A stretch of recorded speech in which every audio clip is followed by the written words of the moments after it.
I don't think that the news industry and the information industry and the content industry has a lot of these anymore. Sports investigative reporters, somebody looking around to make sure that the people in sports are behaving. But Molly Hensley-Clancy has been doing it for the Washington Post, and she broke the story that I referred to earlier today with Mike Schur and Amin Hassan, that Ja Morant, one of the giant stars in the NBA, has multiple police report incidents that we did not know about. So thank you, Molly, for joining us. Can you tell me first, before we get into the details of this story, how it is that you happened upon it? What were you looking for? How did this information come to be? Yeah, thanks for having me. So actually the incident that kind of tipped this off was the incident with him punching this 17-year-old boy. And there was actually some information about that out there. TMZ earlier this year reported on the lawsuit between the boy and his mother, and they had sued Ja Morant and his friend Davante Pack. So we were aware of that, and we didn't have official documents on it, but we kind of went looking to see what else might be out there, and pretty quickly came across this other incident.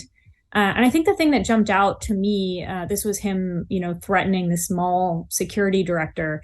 The thing that jumped out to me was that the incidents had happened within a week, about 4 days apart. So to us, that's like, you're looking for a pattern to have two police involvement incidents within the space of a few days. That to us was, okay, it's a story. What else can we find? And that sent us looking for these police interviews, which had also not been reported. So that's the interview transcripts between the kid that was the victim, allegedly, and with Ja Morant, too. Two very different stories. So tell us first about the incident in the mall involving his mother. You give us the details, but it ends up that Ja Morant and, was it 8 of his friends or 9 of his friends, show up at the mall shortly after his mother has a confrontation at the mall? Yeah, basically that's what happened. It seems like his mom was at a Finish Line shoe store, is what the police report said. She calls her son. And Ja Morant shows up with a bunch of other guys. It seems like, about a group of 9 people, is what the police report says. There's an altercation in the parking lot. They're refusing to leave the parking lot. Someone in Ja Morant's group shoves the security director in the head. And then Ja Morant makes this threatening statement, let me see what time he's going to get off. And that, alarms the police or the security director enough that he, tells the police, I do want to make a report about the threat and about the, simple assault, the shoving in the head, although he didn't have injuries, according to the report. Had his mom been wronged or disrespected in some way in the details of your reporting? I am not sure what happened there. We tried to reach her, but didn't hear back. But I think she certainly, it seems like she felt that way and brought her son in to be involved in this altercation, and he showed up. So the other incident involves, and can you give us just the facts here? I don't know how close we are to facts, given that there's a lawsuit and that's one side of it. But what do you think the facts are on the other incident? So the facts that we certainly know of, because actually Ja Morant and the 17-year-old boy told a pretty similar story. They're playing pickup basketball at Ja Morant's house. The boy checks the ball. Ja Morant throws it at the kid's chest very hard. The kid throws it back at him very hard. It's a disagreement about whether he intended to hit Ja Morant in the head or not. The kid says it slips through Ja Morant's hands, the ball, and hits him in the chin. Ja Morant says he hurls the ball at my head. And then what happens next is Ja Morant says the kid takes a step forward. He interprets that as he wants to fight me. He approaches the kid, punches him in the head. And then Ja Morant's friend, who's not named in the police report, but we were told is Davante Pack. That's why he's named in the lawsuit by a source. He also punches the kid until he falls to the ground. Then the kid is escorted off the premises, basically. And as he's leaving the premises, Ja Morant says the kid says something like, I'm going to light this place up like a firework, which he later reported was threatening. The new information that we got in these police interviews is that the teenage boy said that Ja Morant flashed a gun at him. as he was leaving the premises. He had a gun he went inside, came back out with a gun in the waistband of his pants. That's what the teenage boy alleged to police in this interview we obtained. Punched? So that's the rundown. Punched how many times? So it's hard to say. I think that, especially when you're getting punched, it's probably hard to say. We know at least two, one in the head from Ja Morant, one in the head from Devontae Pack. The kid said 12 to 13 times he thought that he had been hit. Ja Morant said once on each, they each hit him once, basically. So that's kind of up for dispute. Do we know how hurt the kid was? Yeah, we know that when his mom called police when the kid got home, and we know that the sheriff's deputies observed a large knot in the back of his head. So he was injured. He ended up actually going to the hospital the next day because he couldn't sleep from the pain. I think the pain was in the back of his head. So, there's not really a dispute about the fact that he did have this visible injury on the back of his head. What does the lawsuit contend and want? Well, so we don't actually know. We can assume based on the police interview transcripts that there is some demand for money. But the lawsuit is under seal, which is not totally atypical when you have a juvenile, a minor. So yeah, we don't know. We don't know about what the lawsuit says at this point. We just know that there is one, and we know that Ja Morant's attorneys to police claimed that the mom had asked for money. What are the other important facts, not allegations, that need to be known about what is happening around this? I don't know. Amin, what happens with situations like this? Does the NBA investigate? I know the laser incident was something that was investigated, but when these start, when you have three of them and two of them in a week and it's a star player, how does this play out? Yeah, whenever you're involved in any sort of criminal investigation, these serious charges, the league security office does their background check and they get involved, and they usually do that in concert with the team security. I guess, Molly, my question for you is, in your reporting, like how many incidents are we talking about here with Morant? These untoward type of activities. I don't know. I only know of, the two I found, and then the one that we all know about, the, incident with the Pacers and the laser.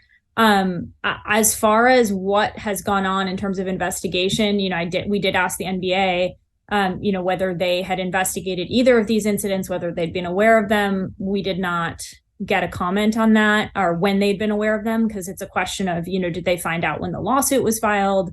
Did they find out when the police first showed up? And the Grizzlies, didn't comment to us at all. So we don't really know what's going on behind the scenes here with investigations or anything like that. Did anyone comment on anything? Did anyone involved with the Grizzlies portion of it, including Ja Morant or any of his people, have anything to say? Yeah, we talked to Ja Morant's agent, sent us a statement saying that the allegations about the firearms, both the Pacers incident and what this boy said about Ja flashing his gun, both were untrue. And they said that, the incident with the boy had been that he had acted in self-defense, which is what he said. He said in the police report, you can hear him, he says, "I swung first, but the basketball was the first swing to me." So he interpreted this basketball being thrown at him, whether or not it was intentional, as the boy, a punch, basically a fight. And so he felt like the boy started the fight. Yeah. No one has commented on this security guard incident whatsoever, as far as I can tell. He claims the kid threw the ball at him and then hiked his pants up, which he took as an invitation. And took a step forward. Yeah, yep. Those were the three. Yep. Molly, here's I guess the part where I'm trying to find sense in all of this is that, first of all, why was there a 17-year-old playing pickup ball at his house? Yeah, it's a good question. Apparently this kind of happens a lot, that he would have like local kids over to his house. I think it's like a way, to keep up his game, I guess. He kind of, honestly, you read the transcripts and the kid, kind of sees Ja Morant as a mentor. He maybe come to his games, it sounds like.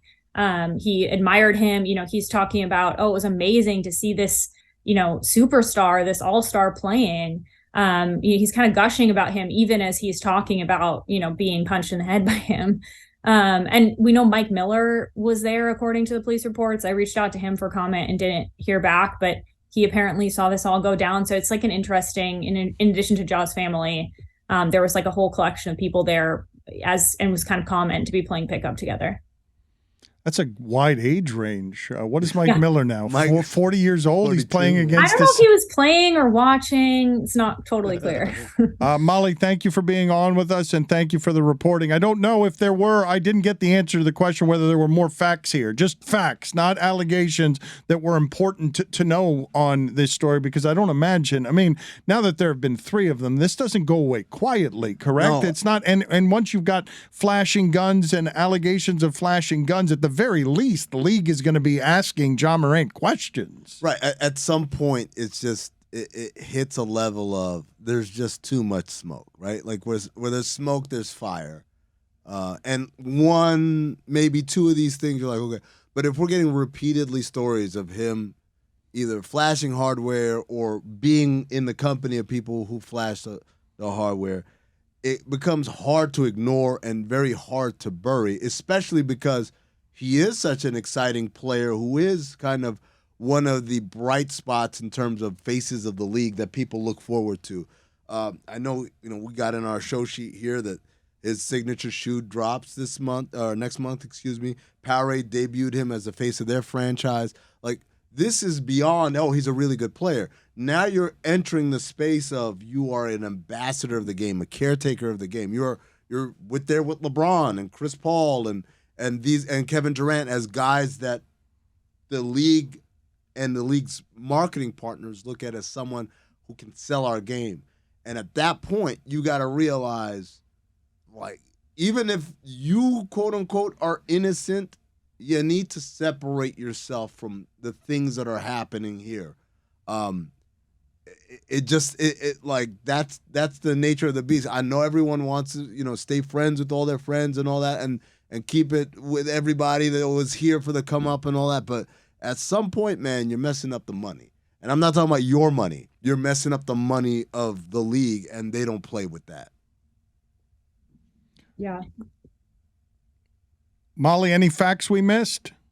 I mean, I think that basically, what's in the story, what we talked about from the police reports is the only, I feel comfortable saying this stuff where Ja and the teenager agree. No one's given me, kind of any counter to the small security incident. So I'm taking, what's said in the police report as fact until, someone tells me otherwise. I think that, the presence of Ja Morant's family in all of this is an interesting dynamic. Like T. Morant is at the game, the pickup game.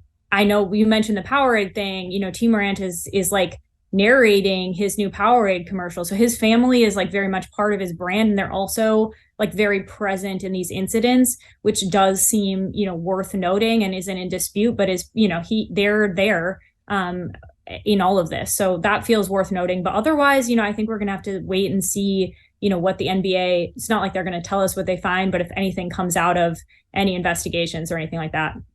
Molly, thank you for being on with us. We appreciate it. Yeah, thanks for having me.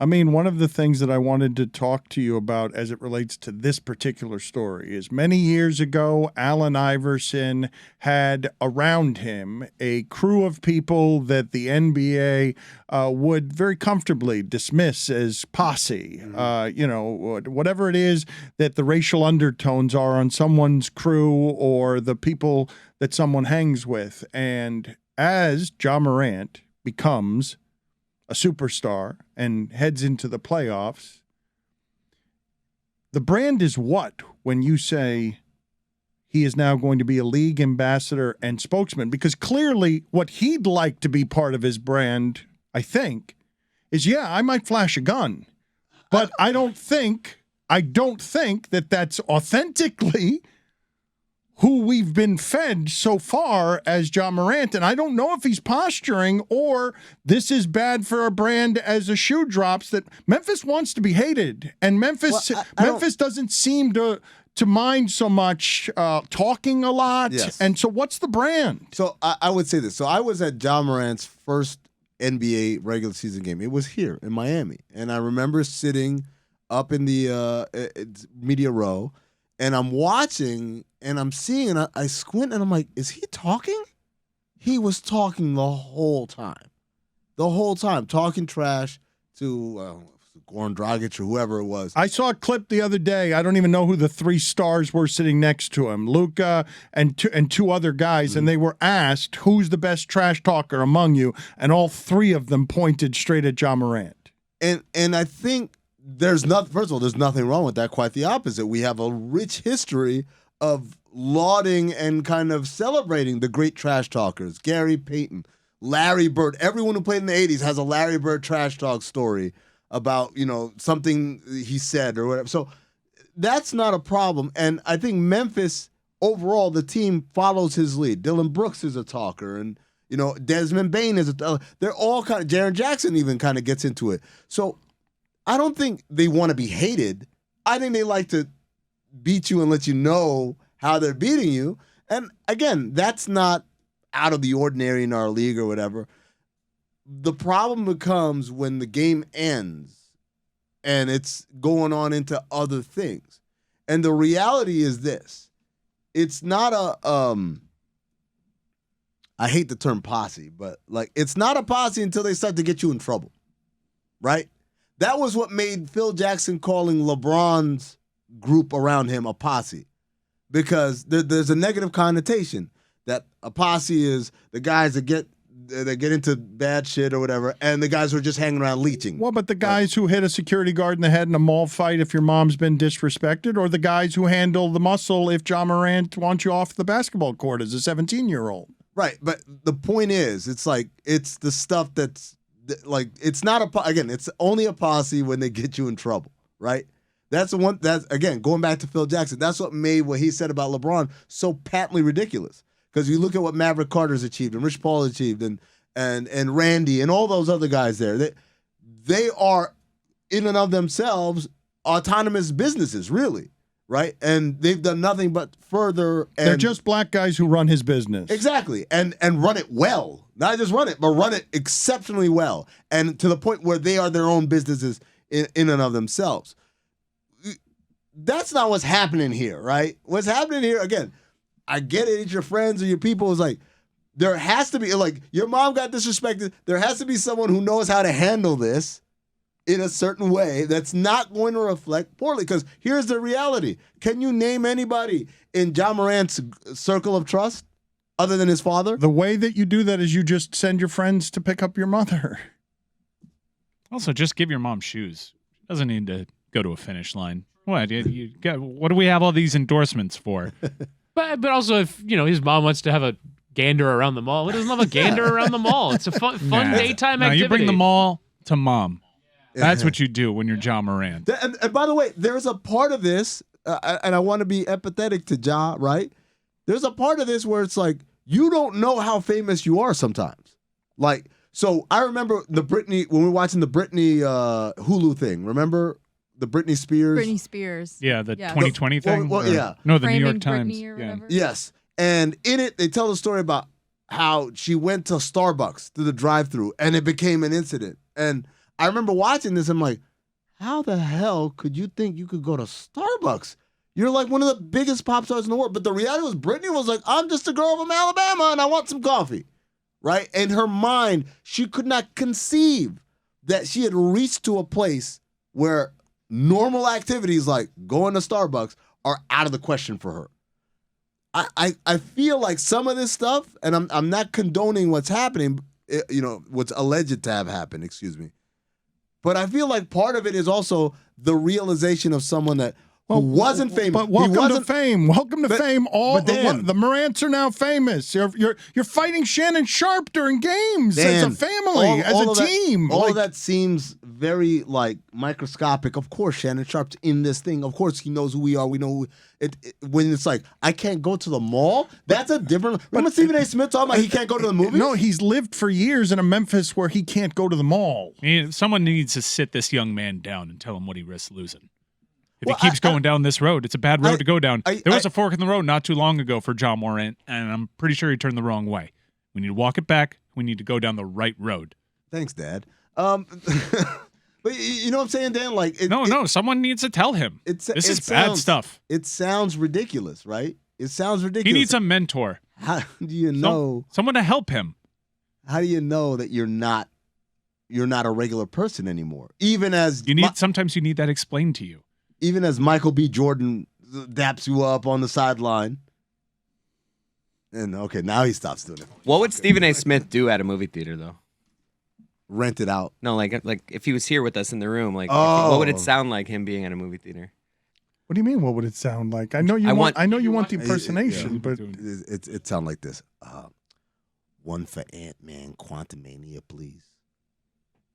You mean to tell me the only seats that are available are in the front row? This is despicable. I'm never coming back to this establishment again. I will not patronize this sort of treatment. That's what I wanted.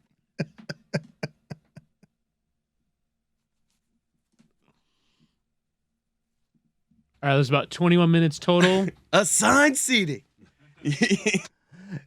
Let me be very, very clear. Let me be very, very clear. 1 ticket for Puss in Boots. 80 for Brady. I thought the movie-going experience couldn't get any better.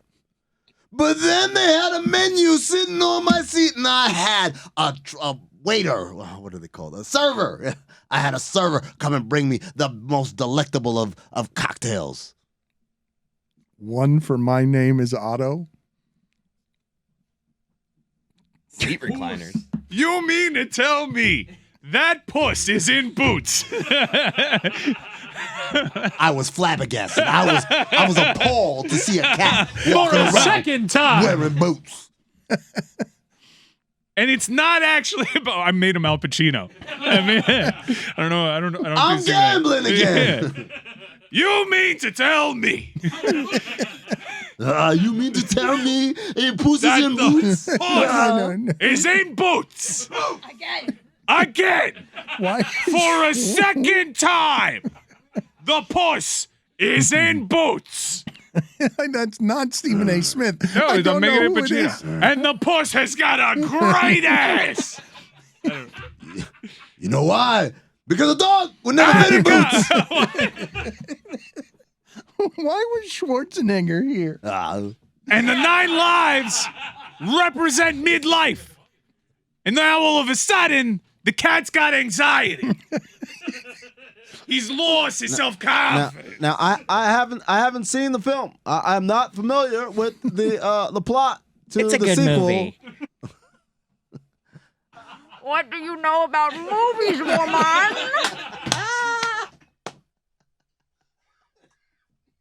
Let me tell you, that Puss in Boots. Awesome. It's a good movie, man, I'll tell you. I haven't seen the movie. I don't know anything about it. I haven't talked to anybody. But it would seem to me.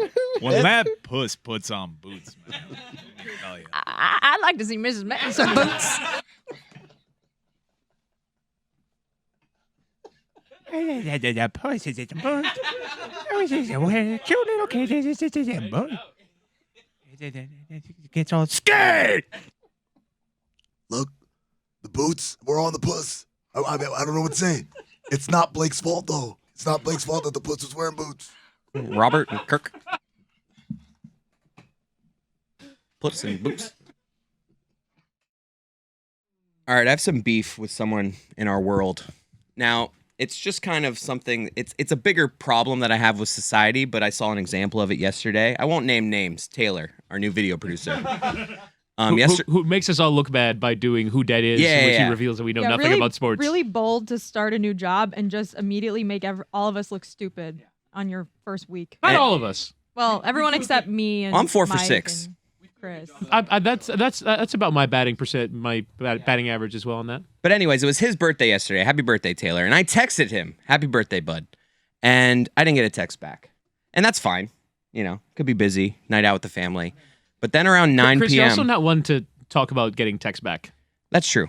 It's a running theme on your other podcast, Cinephile, with Adnan Vert, that you don't really text back. I'm not great at it either. But if someone said that here's a good example, though, on my birthday, I'm good about it. Because Okay. I don't want, here's my beef here. I don't believe that, Chris. I don't like the group or just the blanket, thanks for all the birthday. Unless you're Drake and you have like millions of people texting you, how many texts could Taylor have possibly had yesterday?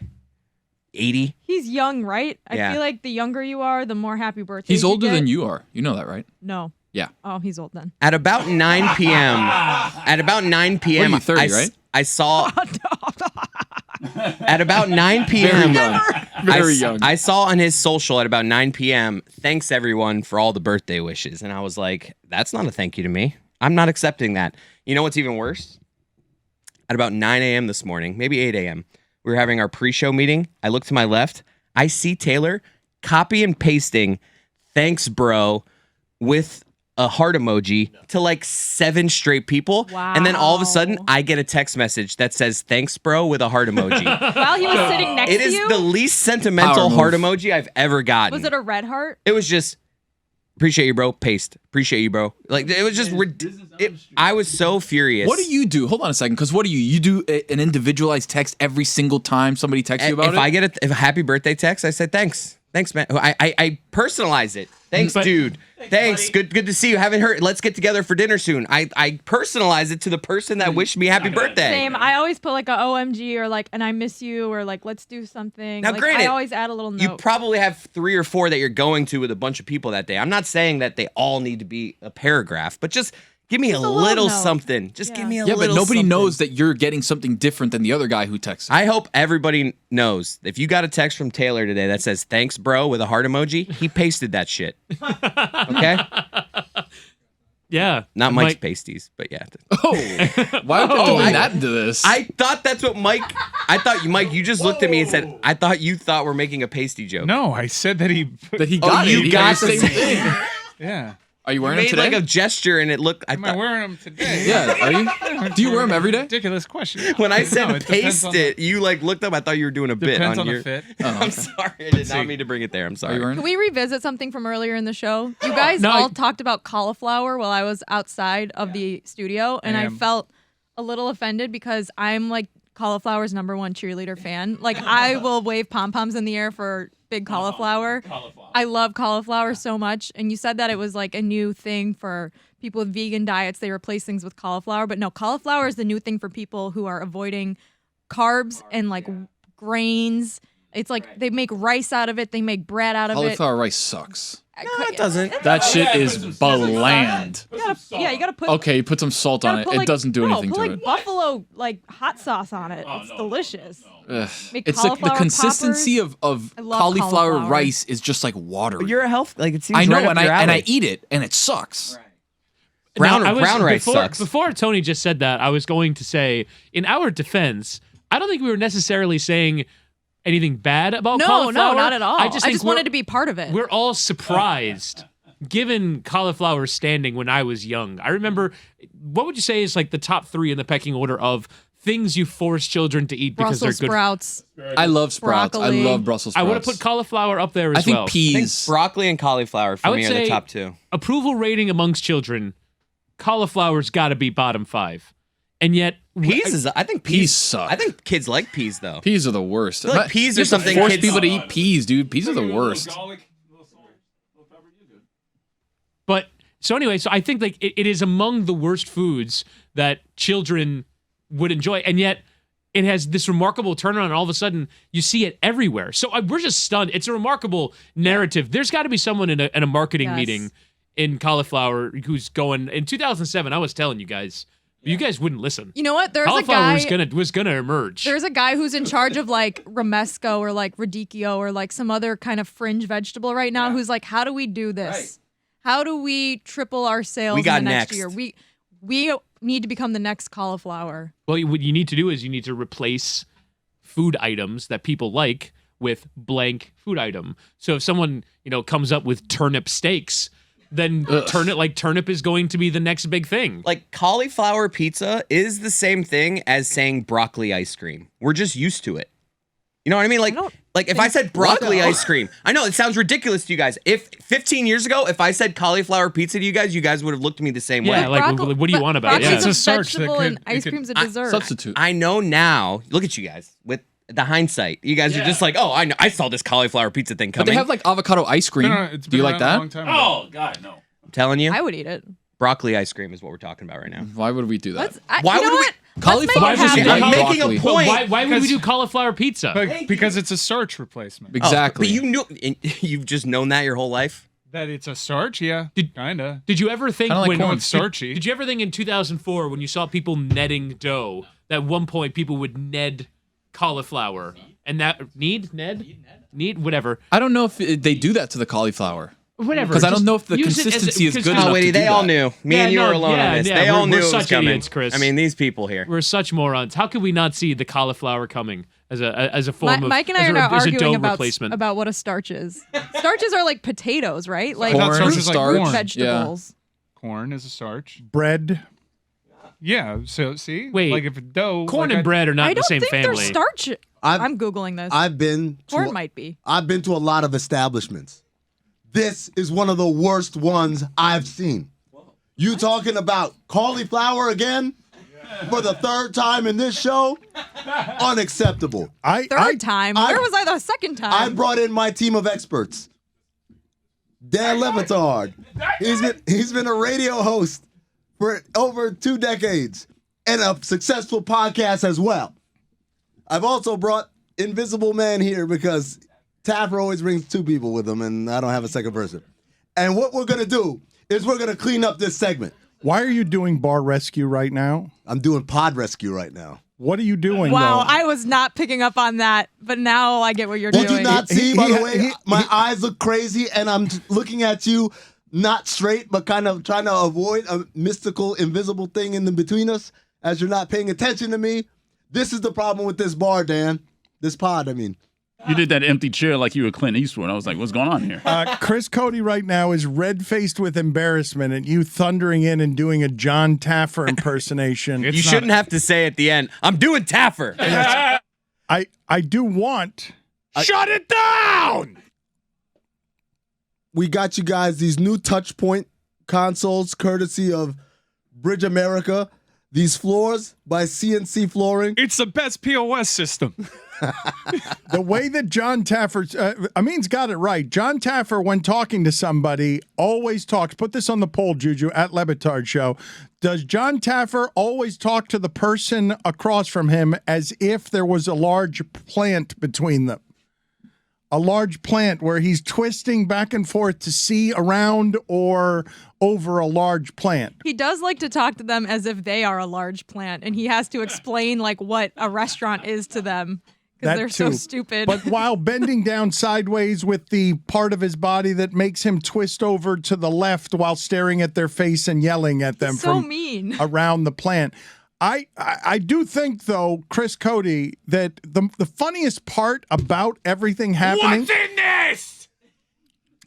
About everything... The fly! Everything happening with cauliflower's resurgence is there is absolutely at some point around here somebody who was in a small office surrounded by boxes filled with cauliflower. Who pitched it and got laughed at. Before that, at the beginning where he was Again thinking... with a cauliflower.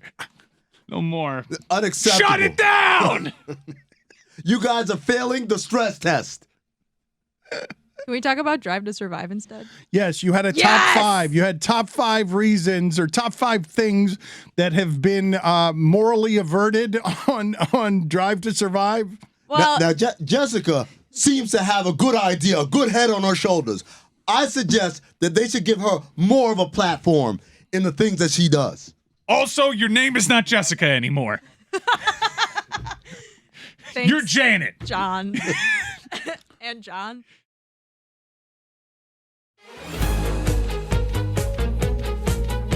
It is time for Thursday Thunder. We're due. We're due. I mean, we have been so close. We have been so close on the Thursday Thunders. I feel really good about my submission this week. Okay. Yep. All right, so here we go. We're going to go around the horn. We're going to put 3 bets in. Mike Ryan has given me one of his. He's gone for hockey tonight. We normally go basketball here on a Thursday.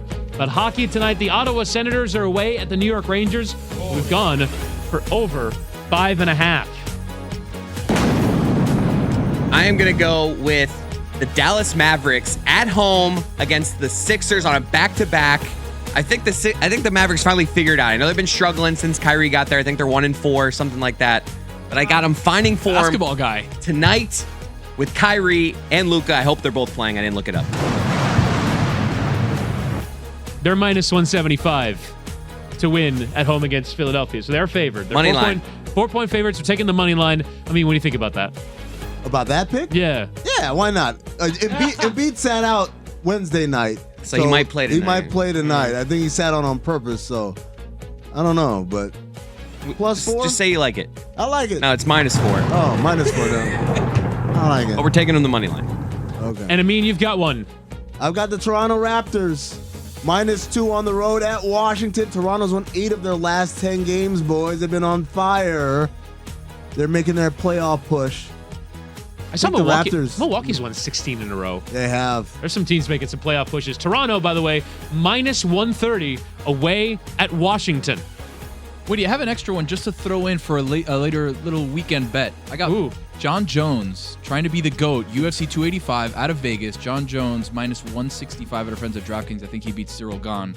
So we're just giving away winners. UFC I mean, title fight. it's not going to make the Thursday Thunder parlay because we want to pay It this won't, off but I on a just want to Thursday. give people a little nugget for later on. Little betting nugget this weekend. Also, MMA Hangout starts at 10 o'clock. YouTube and Twitch. LeBatard Show. Check it out this weekend. LeBatard and Friends social platforms. So again, our Thursday Thunder parlay: Toronto moneyline away at Washington, Dallas moneyline home against Philadelphia, and the Ottawa Senators, New York Rangers over 5.5. That adds up to a +332 parlay, courtesy of our friends at DraftKings Sportsbook.